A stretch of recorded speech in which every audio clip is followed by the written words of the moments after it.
this video, I'm going to show you how to change colours when knitting. There are many ways to change colour. This is a simple way to change colour at the start of a new row.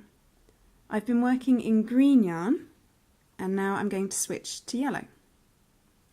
If I wanted to only work in yellow from here on out, what I could actually do is cut this yarn here and then tie my knot just on this tail piece.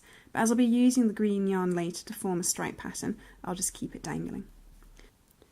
So to change colours, what you need to do is tie a double knot around the old yarn as close to the needle as possible with the new yarn.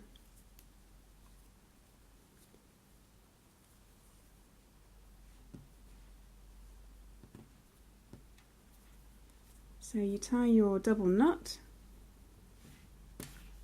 slide it as close to the needle as you can, and you're ready to go. Once you've changed colour, you can start knitting with this new colour straight away.